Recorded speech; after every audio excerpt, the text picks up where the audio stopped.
مسجد نبوی شریف کے احاطے میں 4 پولیس والے کسی کا انتظار کر رہے ہیں۔ پھر ایک شخص نمودار ہوا تو پولیس والوں نے بھاگ کر اسے قابو کر لیا اور اس کے ہاتھ جکڑ لیے۔ اس نوجوان نے کہا، جناب خدا را مجھے دعا اور توسل کی اجازت دے دو، میری بات سن لو، میں کوئی بھکاری نہیں ہوں، نہ چور ہوں۔ پھر وہ جوان چیخنے لگا۔ میں نے اسے غور سے دیکھا تو ایسے لگا جیسے میں اسے جانتا ہوں۔ میں بتاتا ہوں کہ میں نے اسے کیسے پہچانا۔ دراصل میں نے اسے کتنی ہی بار بارگاہ رسالت صلی اللہ علیہ وآلہ وسلم میں روتے ہوئے دیکھا تھا۔ یہ ایک البانوی نوجوان تھا جس کی عمر 35 یا 36 سال کے درمیان تھی۔ اس کے سنہری بال اور ہلکی سی داڑھی تھی۔ میں نے جرت کر کے پولیس والوں سے کہا، جب اس کا کوئی جرم نہیں ہے تو تم اس کے ساتھ ایسا سلوک کیوں کر رہے ہو؟ آخر کیا الزام ہے اس پر؟ انہوں نے مجھے سختی سے کہا، ارے او ترک، تو پیچھے ہٹ، اس معاملے میں بولنے کا تجھے کوئی حق نہیں۔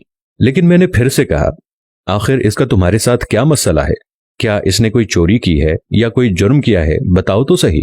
ایک سپاہی نے کہا، نہیں، یہ بندہ 6 سال سے ادھر مدینہ شریف میں رہ رہا ہے، لیکن اس کا یہ قیام غیر قانونی ہے۔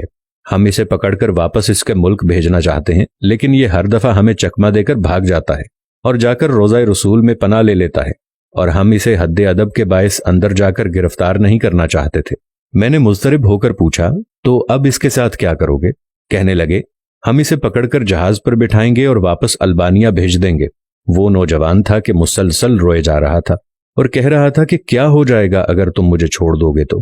دیکھو، میں کوئی چور نہیں ہوں، میں تو کسی سے بھیک نہیں مانگتا، میں تو ادھر بس محبت رسول میں رہ رہا ہوں۔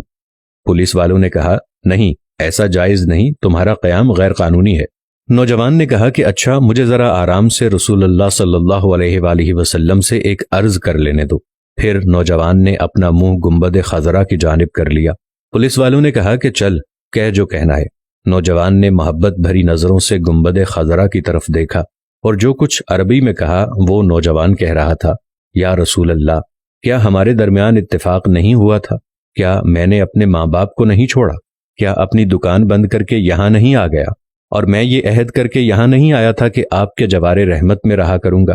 حضور، اب آپ دیکھ لیجئے، یہ مجھے یہاں رہنے نہیں دے رہے۔ یا رسول اللہ، آپ مداخلت کیوں نہیں فرماتے؟ روتے روتے نوجوان بے حال ہونے لگا۔ اس کی ہچکی بند گئی، پورا چہرہ آنسوؤں میں ڈوب گیا۔ اس کا یہ حال دیکھ کر پولیس والے نے ذرا ڈھیل دی اور نوجوان نیچے گر گیا۔ اسی اثنا میں ایک پولیس والے نے اسے ٹھڈا مارتے ہوئے کہا، او دھوکے باز، اٹھ، ہم تمہیں ابھی ڈیپورٹ کریں گے۔ دوسرا پولیس والا آگے بڑھا، لیکن نوجوان نے کوئی رد عمل ظاہر نہ کیا۔ میں نے پولیس والوں سے کہا، لگتا ہے یہ بے ہوش ہو گیا ہے، یہ نہیں بھاگے گا، تم پانی لاؤ اور اس کے چہرے پر ڈالو۔ اس کے چہرے پر پانی ڈالنے کے باوجود نوجوان کوئی حرکت نہیں کر رہا تھا۔ پولیس والے گھبرا گئے۔ ایک نے کہا، اسے دیکھو تو صحیح، کہیں یہ مر ہی نہ گیا ہو۔ دوسرا پولیس والا کہنے لگا، اسے ہم نے کون سی ایسی ضرب لگائی ہے جس سے یہ مر جائے گا؟ پھر انہوں نے ایمبولنس والوں کو فون کیا۔ وہ ادھر سامنے والے 7 نمبر گیٹ سے ایک ایمبولنس لے آئے۔ رضاکاروں نے نوجوان کی شہرگ پر ہاتھ رکھ کر حرکت نوٹ کی اور نبض چیک کی تو کہنے لگے، اسے تو مرے ہوئے کم از کم 15 منٹ گزر چکے ہیں۔ اب پولیس والوں کی یہ حالت تھی کہ وہ جیسے مجرم ہوں، نیچے بیٹھ گئے اور رونے لگے۔ وہ منظر بھی دیکھنے والا تھا۔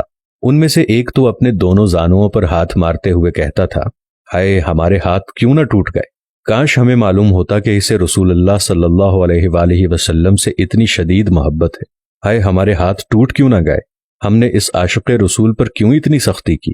اس کے بعد ایمبولنس والوں نے اسے وہاں سے اٹھا لیا اور جنت البقیع کی طرف تجہیز و تکفین والے حصے میں لے گئے۔ غسل کے وقت میں بھی وہیں موجود تھا۔ میں انہیں کہتا تھا، مجھے بھی ہاتھ لگانے دو، مجھے بھی اس کی چارپائی کو اٹھانے دو۔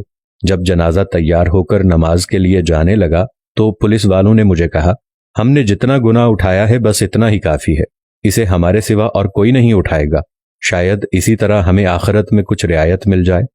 میرے سامنے ہی وہ نوجوان بار بار کہہ رہا تھا کہ یا رسول اللہ، آپ مداخلت کیوں نہیں فرما رہے؟ دیکھا، رسول اللہ صلی اللہ علیہ وآلہ وسلم نے مداخلت فرما دی اور ملک الموت نے اپنا فریضہ ادا کر کے اسے آپ تک ہمیشہ کے لیے پہنچا دیا۔ اللہ تعالی ہمیں اپنے حبیب صلی اللہ علیہ وآلہ وسلم کی ویسی ہی محبت عطا فرمائے جیسی اس البانی نوجوان کو عطا فرمائی تھی۔